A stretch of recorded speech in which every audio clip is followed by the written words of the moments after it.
বন্ধুরা, আমরা অবস্থান করছিলাম রাজশাহী পদ্মা নদীর পাড়ে পানি উন্নয়ন বোর্ডের একটি পার্কে। এই পার্কে কিন্তু কিছু দৃশ্য আমি আপনাদের দেখানোর চেষ্টা করছি। এই দেখেন পার্কের ভিতরে ঢোকার কিন্তু প্রবেশ গেট। এই গেট দিয়ে কিন্তু এখানে ঢুকতে হয়। তারপরে এই দেখানোর চেষ্টা করছি এই সাইডে এই পদ্মা নদীর পার। এখানে অনেক মানুষ কিন্তু দাঁড়িয়ে তারা মজা করছে এবং এই পদ্মা নদী পার হলে কিন্তু নদী এবং এই পরে কিন্তু ইন্ডিয়া। এই নদী পার দিয়ে কিন্তু ভারতের বিভিন্ন মালামাল কিন্তু এখানে অবৈধ ব্যবসায়ীরা কিন্তু আনার চেষ্টা করে থাকে, কিন্তু আমাদের বিএসএফ সতর্ক আছেন যাতে কোনো ঢোকার মালামাল না আনতে পারে। এই তো সুন্দর চমৎকার দৃশ্য কিন্তু কোনো দেখানোর চেষ্টা,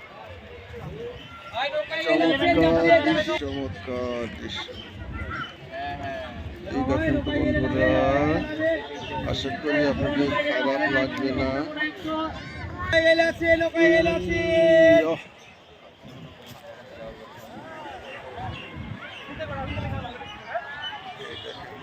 দেখতে পাচ্ছেন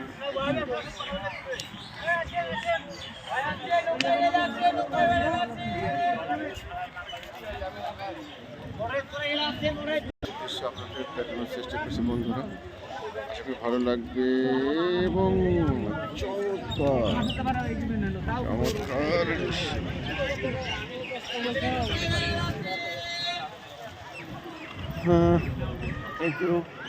আশা করি আপনারা এখানে আসবেন, সুযোগ তুলে দেখবেন, মজা করবেন, এই প্রত্যাশায়। আল্লাহ হাফেজ।